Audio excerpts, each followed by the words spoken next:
Assalamualaikum warahmatullahi wabarakatuh. Perkenalkan, kami dari kelompok 3. Saya sendiri Enos Golsihan, NIM 21/473334/SV/18821. Perkenalkan, nama saya Indra Kusuma dengan NIM 21/4803833/SV/19624. Dan saya Gus Rianto dengan NIM 21/478817/SV/19386. Ya, dengan ini kami akan mempresentasikan tugas kami dari kelompok 3, yaitu Customer Segmentation with Machine Learning. Pertama, kita akan membahas tentang definisi kasus yang akan kita kerjakan, yaitu sejak diciptakannya komputer, pekerjaan manusia yang menjadi lebih mudah karena menggunakan bantuan program komputer. Perkembangan teknologi juga mendorong semakin tingginya performa komputer modern saat ini. Hal ini membawa banyak manfaat bagi manusia. Salah satunya dalam hal pengembangan kecerdasan buatan dalam bentuk machine learning. Meski belum mampu menyamai kecerdasan manusia, tetapi machine learning atau disingkat ML mampu melakukan tugas yang spesifik dengan baik. Salah satunya adalah klasifikasi atau segmentasi. Proses segmentasi menggunakan algoritma ML atau machine learning memiliki kelebihan, yaitu dapat memproses data dalam jumlah yang besar. Semakin besar data yang digunakan, maka semakin akurat hasil segmentasinya. Dalam proyek ini dilakukan proses segmentasi pada konsumen berdasarkan data usia, jenis kelamin, pendapatan, dan pengeluarannya per bulan. Adapun dataset yang digunakan untuk proses training model machine learning pada program ini dibuat oleh Vijay Chaudhary. Dataset berupa file CSV berisi ID konsumen, jenis kelamin, usia, pendapatan per bulan, dan skor pengeluaran. Skor pengeluaran berada pada rentang antara 0 sampai dengan 100 dan dinilai berdasarkan seberapa besar pengeluarannya per bulan dibanding pendapatannya. Kedua, yaitu mendeskripsikan tools yang akan kita gunakan, yaitu software. Software yang digunakan untuk pembuatan proyek ini adalah sebagai berikut. Pertama, Python versi 3.9.9. Kedua, Anaconda versi 2021.11. Sedangkan untuk library yang digunakan beserta versinya adalah sebagai berikut. Pertama, Pandas 1.3.4, NumPy 1.20.3, Seaborn 0.11.2, Knit 0.7.0, dan yang terakhir Squaren 1.0.1. Yang langkah selanjutnya dilakukan adalah persiapan software. Pertama, kita melakukan proses instalasi software Anaconda. Pertama, kita membuka Google. Ya, kita sudah membuka Google ya, guys. Setelah itu kita cari Anaconda. Anaconda, cari, buka di websitenya. Sekarang kita get started. Karena kita sudah mendownload, jadi tidak perlu mendownload lagi, tinggal teman-teman tinggal klik di sini dan meneruskan. Nah, ntar di sini buat mendownloadnya. Tapi karena kita sudah download, kita buka file downloadnya. Di sini. Nah, ini kita udah mendownload yang versi 2021 atau yang terbaru. Selanjutnya kita install Anaconda dengan cara klik 2 kali, langsung di next aja, tinggal menunggu instalasinya. Karena kita sudah menginstal Anaconda-nya, jadi kita langsung saja buka Anaconda-nya.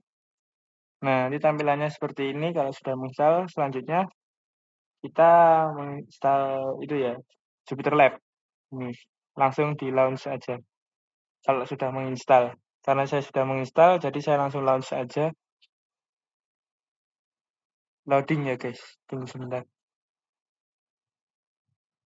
Ya, tampilannya di Jupyter akan seperti ini. Selanjutnya kita melakukan instalasi library.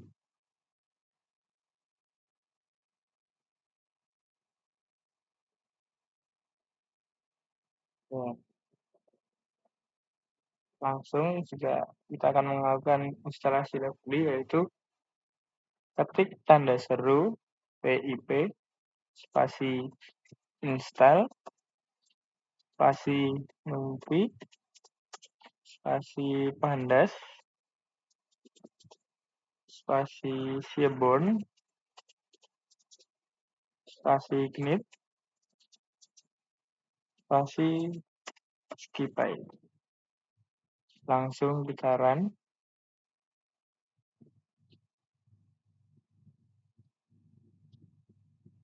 Ya, jadinya seperti ini. Kalau sudah terinstall, akan keluar kode seperti ini.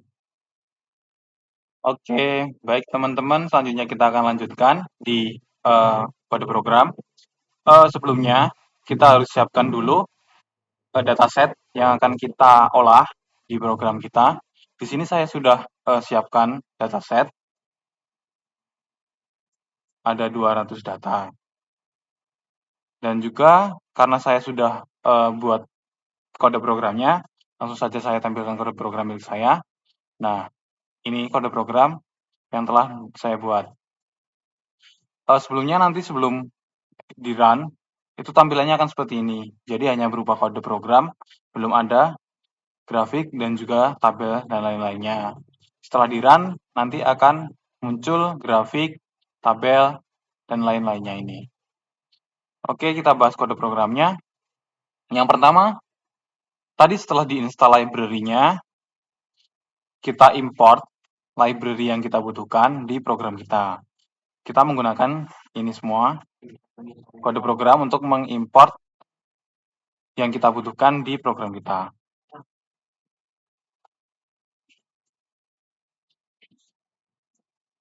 Di sini kita mengimport pandas, dan library pandas ini itu digunakan untuk processing dataset yang telah kita siapkan tadi. Dataset ini nanti akan diprocessing menggunakan library pandas. Selanjutnya ada NumPy. NumPy kita impor. NumPy ini kita gunakan untuk perhitungan dan pemrosesan array dari dataset yang sudah kita siapkan. Selanjutnya ada Seaborn. Seaborn ini digunakan untuk menampilkan grafik. Jadi, untuk menampilkan grafik-grafik di sini, nah, grafik-grafik seperti ini, kita menggunakannya Seaborn. Selanjutnya ada Knit. Ini untuk klasterisasi. Jadi, Knit ini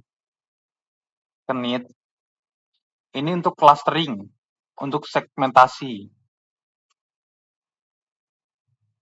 Dan Skipai, di sini juga ada Skipai. Nah, Skipai di sini kita gunakan untuk proses training machine learning-nya. Oke, selanjutnya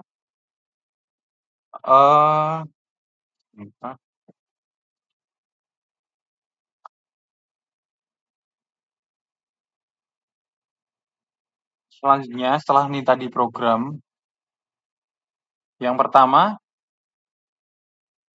kita menampilkan 5 data pertama dari dataset yang telah kita siapkan. Itu untuk menggambarkan isi dataset secara umum. Jadi ini.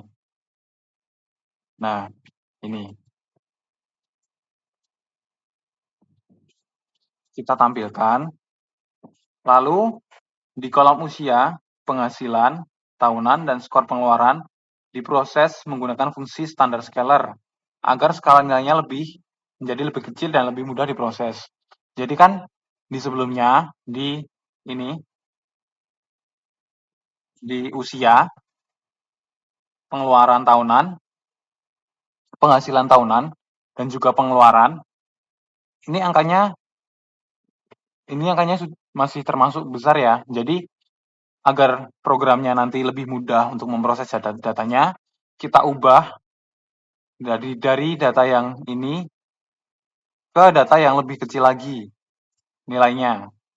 Tapi ini nanti tidak akan mengubah dari nilai datanya. Di sini kita mengubahnya menggunakan standar scaler. Menggunakan fungsi standar scaler di sini.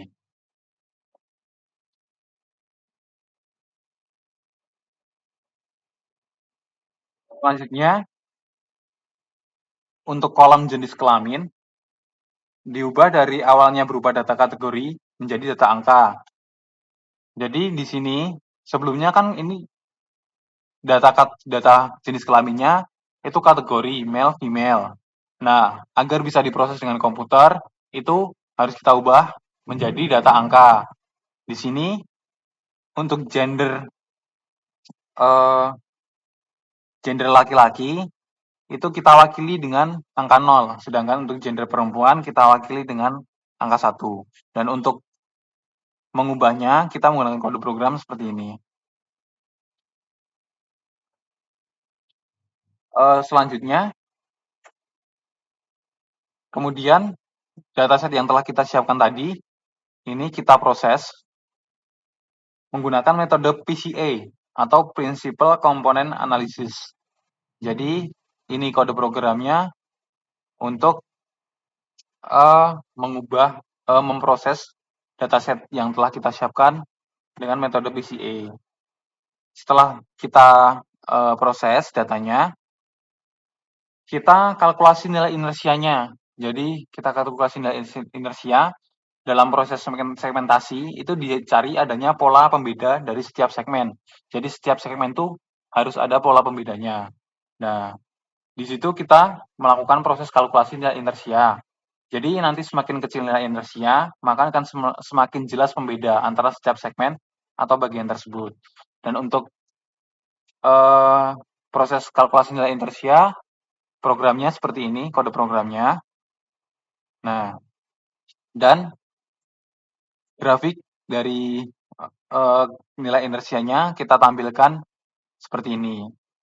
Dan untuk menampilkannya, kita pakai kode program yang ini. Belum. Oke, lanjut. Setelah tadi dicari nilai inersia, kemudian kita melakukan proses clustering. Jadi, data yang kita punya tadi itu diklasterisasi untuk menemukan segmentasi dari dataset yang telah diproses. Jadi, dataset yang tadi telah diproses tadi, itu kita clustering untuk menemukan segmentasinya. Untuk clusteringnya, kita menggunakan ini. Nah, ini kode program untuk clustering. Selanjutnya, setelah kita clustering datanya, kita tampilkan di grafik ini. Jadi, data yang telah di-clustering tadi, kita masukkan ke sini, sekaligus kita menambahkan kode program untuk menampilkan grafik di clusteringnya. Dari grafik ini, terlihat bahwa setiap kategori konsumen diwakili oleh titik berwarna. Kategori 0 itu berwarna biru, kategori 1 berwarna merah, kategori 2 berwarna hijau, kategori ketiga berwarna oranye, dan setiap kategori di sini itu berada di posisi yang berbeda-beda dan dapat dibedakan atau disegmentasi sesuai posisinya masing-masing.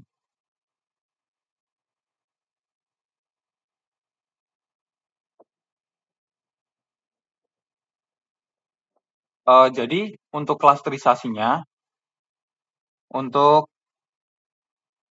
kualifikasi klasterisasinya sendiri itu di klasterisasi 0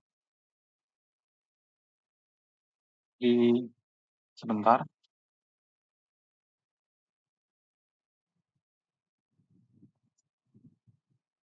Jadi di klasterisasi 0 itu kita bedakan berdasarkan untuk yang klasterisasi 0 itu pendapatan tahunannya itu tinggi, tapi untuk pengeluarannya itu kecil. Sedangkan di klaster 1 itu pendapatan tahunannya itu rendah, sedangkan di pengeluaran atau spending capacity-nya itu ada di angka rata-rata. Jadi sedang. Untuk di klaster 2 itu di pendapatan tahunannya itu low. Jadi rendah, pendapatan tahunannya rendah, sedangkan di pengeluarannya itu tinggi, sedangkan di klaster 3 itu pendapatannya tinggi dan juga untuk pengeluarannya juga tinggi. Jadi kalau kita punya perusahaan dan kita menganalisis pasar, menganalisis calon konsumen, itu yang paling profit bagi usaha kita nanti itu ada di klaster 3 ini. Dan di sini klaster 3 kita wakili dengan warna orange. Jadi untuk klaster 3 itu yang warna orange ini, titik-titik berwarna orange ini mewakili klaster 3. Sedangkan warna biru itu mewakili klaster 0, warna merah mewakili klaster 1, dan warna hijau itu mewakili klaster 2. Nah, untuk grafiknya kita bisa lihat di sini.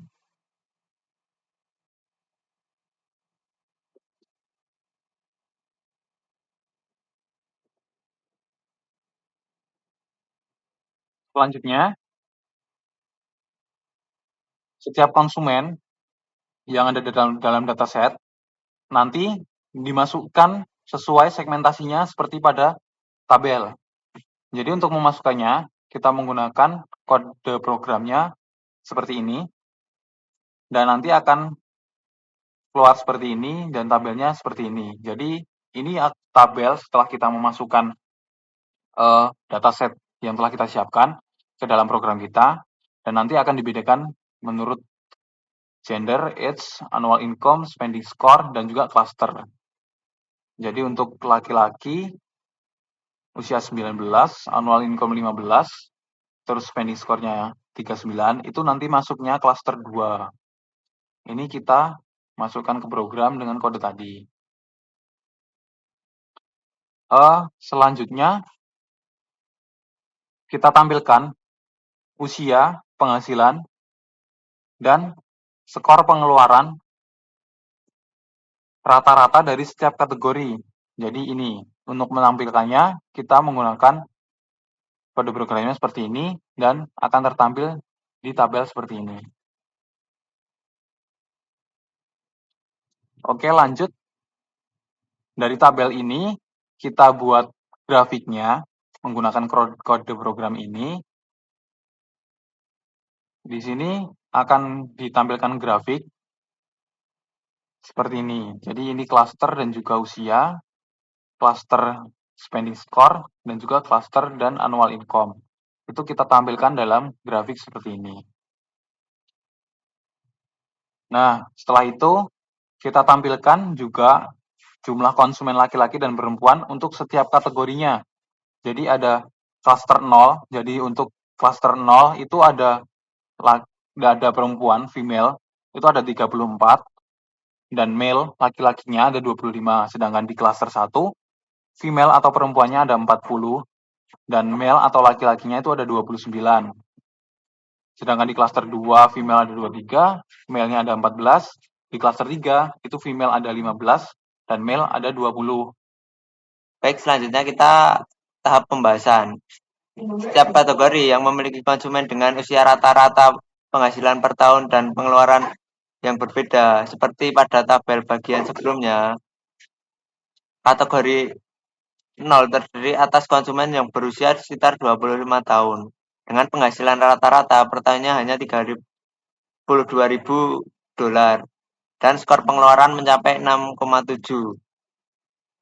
Meskipun pengeluarannya relatif besar, tapi penghasilannya yang rendah menyebabkan konsumen tipe ini bukan konsumen potensial. Namun, pada kategori 3 yang diisi oleh orang berusia 40 tahun, pendapatan di atas $88.000 per tahun, skor pengeluarannya hanya sekitar 17,2. Konsumen dengan kategori ini merupakan konsumen potensial, karena ada peluang untuk meningkatkan pengeluaran dari mereka. Dari hasil yang diperoleh juga kita ketahui pembagian kategori berdasarkan jenis kelamin. Untuk kategori 0, 1, dan 2, di mana skor pengeluarannya relatif tinggi, jumlah konsumen didominasi wanita. Sedangkan kategori 3 dengan skor pengeluaran paling rendah didominasi oleh konsumen pria. Artinya dapat kita simpulkan bahwa wanita cenderung lebih suka belanja dibandingkan pria. Yang terakhir yaitu kesimpulan. Kesimpulan dari proyek ini adalah sebagai berikut. 1. Metode clustering atau segmentasi dapat digunakan untuk mempelajari perilaku konsumen. 2. Kita dapat melakukan proses segmentasi dengan jumlah data yang relatif sedikit. Dalam hal ini, jumlah data dalam dataset hanya berisi 200 data. Ketiga, konsumen dibagi atas 4 kategori, yaitu kategori 0, 1, 2, dan 3, di mana kategori 3 merupakan konsumen potensial.